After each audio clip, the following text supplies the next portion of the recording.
nós vamos continuar falando de biomas. Nosso Senar Brasil Entrevista recebe hoje os coordenadores do projeto em 4 biomas. Alexandre Mel Luns, da Amazônia, Fabiana Gomes Ruas, da Mata Atlântica, Kátia Urbanetes, do Pantanal e Lúcio Alberto Pereira, coordenador do bioma Caatinga. Bom dia, obrigado pela presença de todos vocês. Sejam bem-vindos. Bom dia, obrigada. Então, nós estamos exibindo aí uma série sobre o projeto Biomas aqui no canal do produtor, contando um pouco da história escrita a partir do lançamento do programa. Vimos há pouco um vídeo sobre a Caatinga e é por ela que começamos nosso bate-papo. Lúcio, como está o andamento do projeto?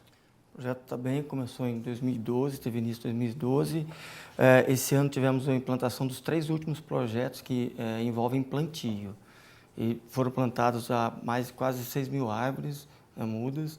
Está caminhando bem, apesar das restrições naturais da região, questão principalmente com o solo e principalmente água, né? Tivemos a grande estiagem seguida de 2, 3 anos, impossibilitou o plantio logo no início. Nós tivemos que adiar por 2 anos, aí assim que foi possível plantamos e esse ano terminamos. E todos os plantios estão bem, caminhando bem. Então, Lúcio, dá para dizer que é possível plantar árvores na Caatinga? Sim, é possível sim. Essas restrições ou limitações, nós podemos contorná-las utilizando métodos e técnicas adequadas, né? Entre elas é o preparo do solo antes do início da chuva, que é bem demarcado, aí a abertura de covas e a adição de insumos, principalmente adubo orgânico, e mudas de boa qualidade. Nós temos viveiro para a produção dessas mudas que deram suporte ao projeto. Seguindo essas recomendações, é possível sim plantar, tanto é que nós temos lá o projeto, ilustra bem isso, né? Mais de 6 mil árvores plantadas. É necessário a adição, principalmente de água, houve uma irrigação suplementar ou de salvação, principalmente no início das mudas, que é o estágio principal delas, né? A pegação. Passando pelo período de pegação, aí sim, fica mais fácil, elas já são adaptadas, principalmente isso é uma das características do bioma, exatamente essa, são as plantas são adaptadas à sua região. Então, mesmo com a deficiência do solo, pouca água, as plantas em si são adaptadas. Por isso que a importância das mudas serem de boa procedência, as sementes de boa procedência e ter boas mudas saudáveis, e a chance, a probabilidade de pegação é bem grande. Agora, Lúcio, há algum resultado desse trabalho de vocês que considera importante compartilhar com o produtor da Caatinga? Sim, um resultado que não está ligado diretamente ao plantio, mas a uma invasora, a viuvinha, que é a Cryptostegia madagascariensis, né? 2 projetos trabalharam exatamente com ela, porque ela é uma invasora e está em grande parte aqui do semiárido, lá na fazenda tem muito. Os 2 projetos focaram exatamente em cima disso, o controle dessa invasora. E o controle basicamente é corte raso e queima. Elas espalham, principalmente na parte de solo, vertissolo, onde pega a parte de água, e o controle não tem muito o que fazer, a não ser corte raso, queima e desbrota. Ok, Lúcio, agora vamos saber como anda o projeto da Amazônia. Alexandre, conta pra gente aí então como está o desenvolvimento do projeto na Amazônia. O projeto Biomas na Amazônia, né, vem sendo conduzido desde o final de 2013, início de 2014, né, o período de chuvas mais abundantes na região sudeste do Pará, onde o projeto se localiza, mais especificamente nos municípios de Marabá e São Domingos do Araguaia. Né? Nós já temos um montante aproximado de cerca de 20 mil mudas plantadas em aproximadamente 20 subprojetos de pesquisa, envolvendo pesquisadores de diversas instituições de ensino e pesquisa de toda a região da Amazônia e algumas outras regiões do Brasil também como parceiros, né? Colaboradores na condução dessas iniciativas de pesquisa. Agora, vocês já realizaram 3 dias de campo. Como que foi? Explica pra gente aí no detalhe. Foi bem bacana, uma experiência bem enriquecedora, né? Nós temos a oportunidade aí de trocar as nossas experiências com os produtores, extensionistas, técnicos de uma região que é extremamente carente, né? de atenção, de extensão por parte, né? dos órgãos de pesquisa e extensão rural. E, então, por acaso, a região escolhida é, logicamente, a região que mais concentra, né? assentamentos em todo o Brasil.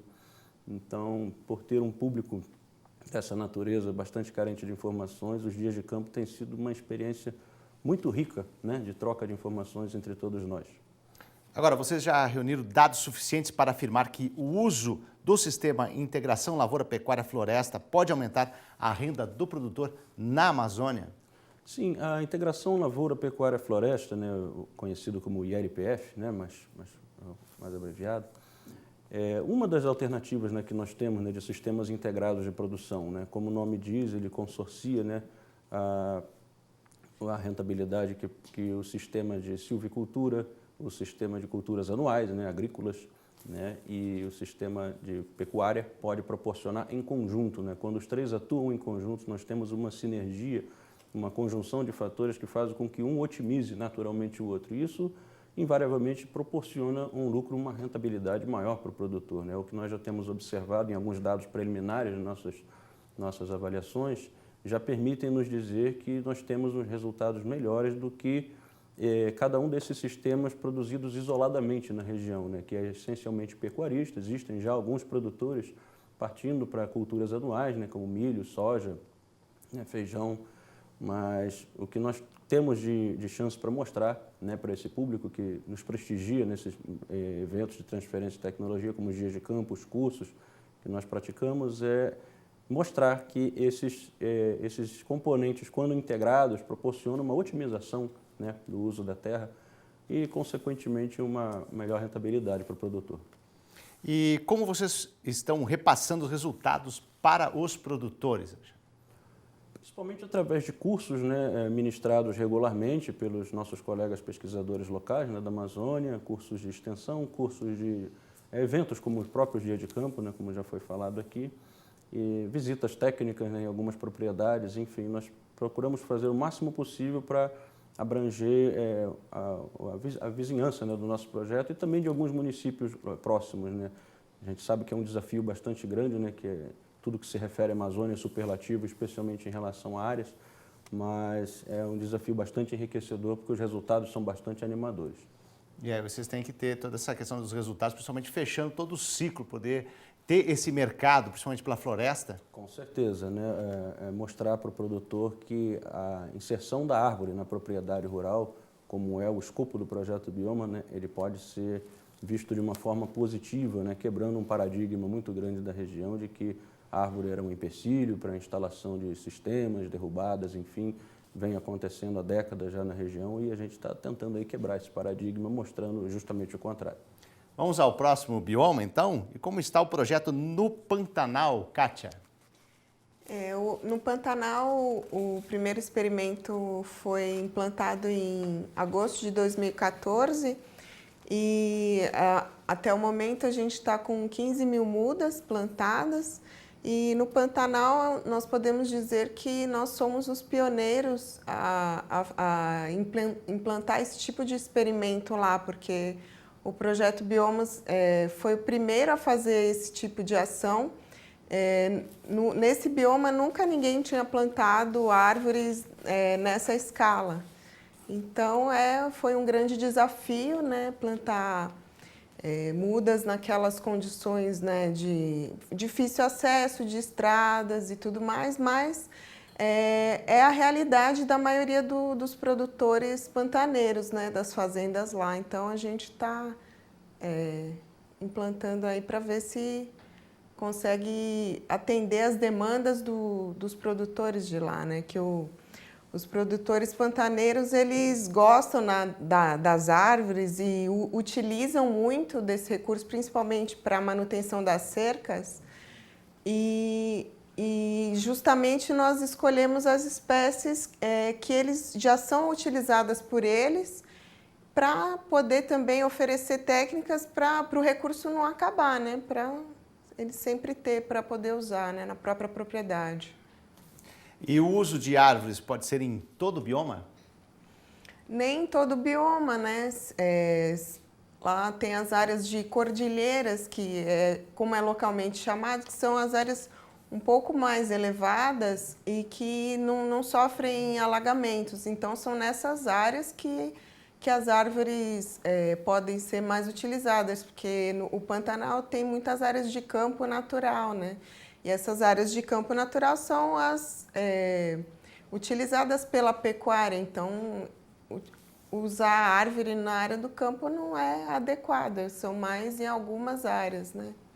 Agora, Kátia, quais espécies nativas de pasto e de árvores o produtor do Pantanal pode usar? Os produtores, né, como eu já falei, eles já utilizam, né, várias árvores, né? Entre elas tem o louro preto, que os resultados iniciais estão mostrando um grande potencial de plantio dessa árvore, porque ela tem desenvolvido bastante rápido em relação às outras mudas nativas. E o louro preto ele é bastante utilizado para fazer móveis, né, mesas, móveis de madeira, e ele é um bom candidato a utilizar também em sistemas de preservação, né, de recuperação também, porque ele cresce rápido e sombreia, né, as áreas que precisam sombrear para vir as árvores que precisam de sombra, mas também tem essa parte da utilização da madeira, né, para comercialização. Então, o louro preto é um bom candidato aí que o projeto tem mostrado para indicação de uso. Está aí a dica, então. Agora vamos saber como anda o projeto na Mata Atlântica. Conta pra gente aí, Fabiana. Então, o projeto Biomas lá na Mata Atlântica vai bem também, graças a Deus.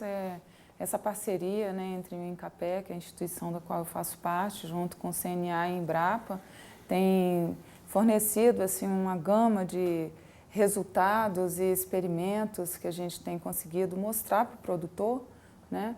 Algumas técnicas de plantio de espécies, tanto nativas, né, com espécies arbóreas nativas, e também as plantas que são exóticas desse bioma da Mata Atlântica. E assim, a gente está com 23 experimentos no campo, né, foram plantados desde 2013 também. Então a gente já tem algumas plantas lá, mais de 30 mil mudas foram plantadas, entre exóticas e nativas. E dessas plantas, assim, desse tempo que a gente tem desenvolvido o projeto Biomas lá, tem mostrado já alguns resultados que a gente tem condição de estar replicando, conversando com os produtores. A gente recebe muita visita também dos produtores, não só os eventos, como já foi falado, o dia de campo, os cursos, né, as aulas, mas também assim, no dia a dia a gente recebe muita visita. O produtor quer ir lá ver, conhecer quais são essas técnicas. O próprio plantio com o uso do hidrogel, né, como que mistura, hidrata, mistura na terra. A questão da escolha, né, das espécies que dão certo em qual região, em qual tipo de solo, se o solo é mais encharcado, mais próximo da água. Então, assim, nós temos experimentos que vão desde testar as árvores próximas, né, o plantio próximo, a linha d'água, e subindo um pouco, que a gente fala plantio em topossequência. Desse plantio já foram selecionadas algumas espécies que foram bem, outras não. Então, a grande vantagem é que o produtor não precisa desperdiçar o tempo, recurso, mão de obra para testar coisas. Então, com esse projeto, a gente tem a oportunidade de dizer o que foi bem, o que não foi bem, e ele já tem aí uma gama, uma indicação de técnicas, de espécies para uso dentro da propriedade dele, seja para recuperar a sua reserva legal, seja para uso em sistemas de produção, ou seja para áreas de preservação permanente, né, para APP, e até uso restrito, ou seja, ele tem uma indicação aí através do projeto. Agora, Fabiana, de uma forma geral, vocês já têm da Mata Atlântica resultados para apresentar aos produtores? Sim, nós temos. Acabou de sair agora recente uma pesquisa muito interessante. Às vezes as pessoas falam assim, mas o que tem a ver inseto com agricultura, né?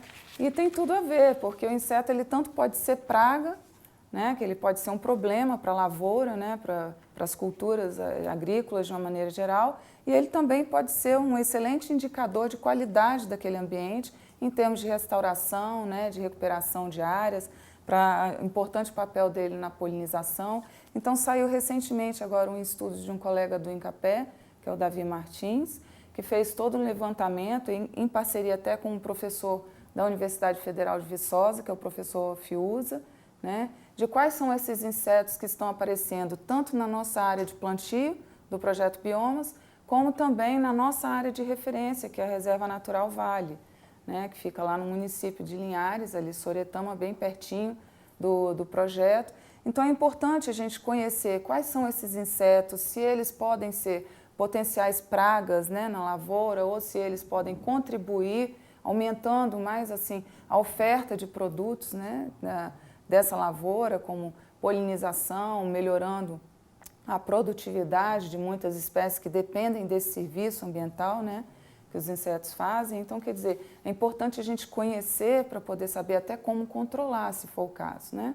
E aí nós temos outros experimentos, como, por exemplo, a gente trabalha lá com a aroeira, que é a pimenta rosa, né, que é uma espécie que tem sido bastante divulgada e o produtor rural tem passado, vamos dizer assim, que a gente está passando um momento de transição. Antes a gente só conhecia dentro da pimenta rosa a atividade de extrativismo, né? Então ele chegava nas áreas nativas, os remanescentes, e colhia, né, esse frutinho, que é a pimenta rosa, muito exportada, né, principalmente para a Europa como condimento, porque ela é uma pimenta, mas que não é ardida, ela é uma pimenta de cheiro, né? Então, o que acontece? As comunidades rurais, de uma maneira geral, tinham o hábito, na época de safra, que é meio de ano, é a principal época de safra, ela tem uma safrinha também ao final do ano, e tinha o hábito de chegar e simplesmente extrair, né, esse produto. E agora nós estamos vivendo um momento de transição para passar para alguns plantios comerciais mesmo. Então, e aí o Projeto Biomas vem com uma pesquisa bem interessante a respeito de como manejar essa espécie, né? Como plantar a aroeira. O que ela precisa em termos de poda, em termos de adubação, em termos de água, né?